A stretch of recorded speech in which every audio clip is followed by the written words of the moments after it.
अस्सलाम वालेकुम dear students.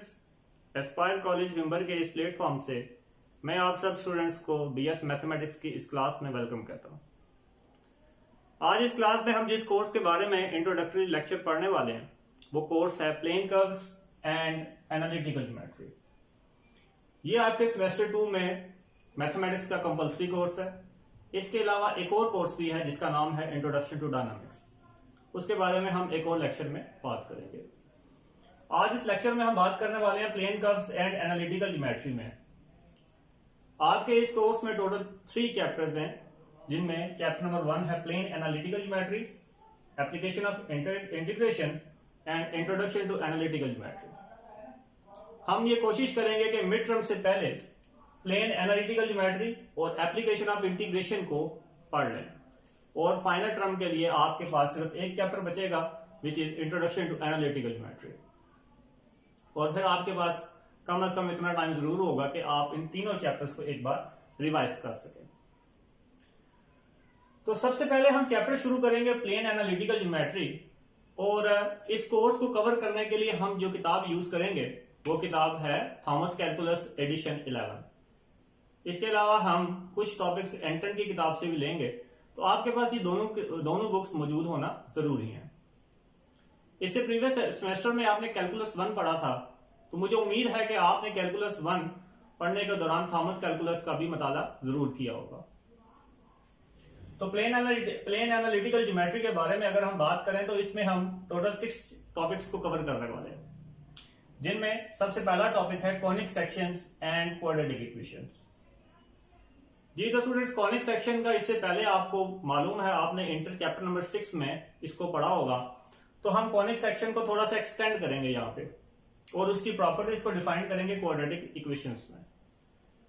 इसका सेकंड टॉपिक है classifying conic section by eccentricity. आपने सेकंड ईयर में इसेंट्रिसिटी को सिर्फ फाइंड करना सीखा था, वहां पे आपने इसको क्लासिफाई नहीं किया था। बट इस कोर्स में हम इसेंट्रिसिटी के बेस पे कॉनिक सेक्शंस को क्लासिफाई करना सीखेंगे।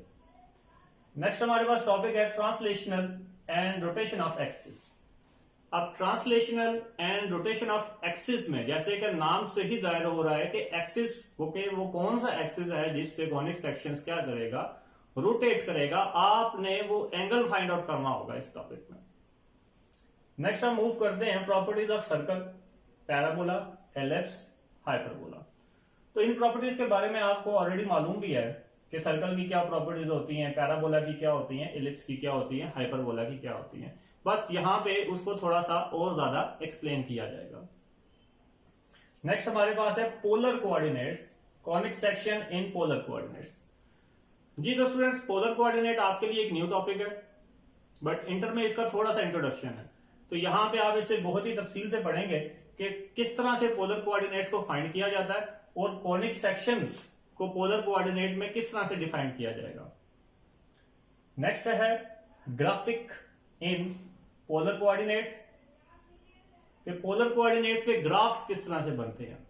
जी तो स्टूडेंट्स, काफी स्टूडेंट्स, ऑलमोस्ट 90% स्टूडेंट्स ऐसे होते हैं जो कि ग्राफिकल अप्रोच से बिल्कुल नावाकिफ हैं। बट इस कोर्स में मैं कोशिश करूंगा कि आपको ग्राफ की काफी हद तक समझ आ जाए और आप ग्राफिकल अप्रोच को समझ सकें, क्योंकि लेटेस्ट मैथमेटिक्स को समराइज जब भी किया जाता है या उसकी कैलकुलेशन जब भी की जाती है तो वो ग्राफिकली की जाती है।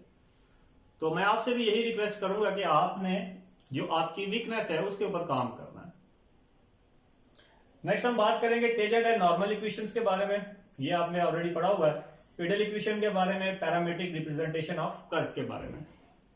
जी तो स्टूडेंट्स, प्लेन एनालिटिकल ज्योमेट्री, इस चैप्टर में हम इन टॉपिक्स को कवर करने वाले हैं। नेक्स्ट हम जो चैप्टर पढ़ेंगे वो है एप्लीकेशन ऑफ इंटीग्रेशन। अब एप्लीकेशन ऑफ इंटीग्रेशन में हम टोटल 5 टॉपिक्स को कवर करने वाले हैं, जिनमें एसिम्पटोट्स है, रिलेटिव एक्सट्रीमा है, पॉइंट ऑफ इन्फ्लेक्शन है और कनकेविटी है। ये सारे टॉपिक आप ऑलरेडी पढ़ चुके हैं। आपने कैलकुलस 1 में भी ये टॉपिक पढ़े होंगे। हम वही टॉपिक दोबारा से एक बार रिपीट करेंगे।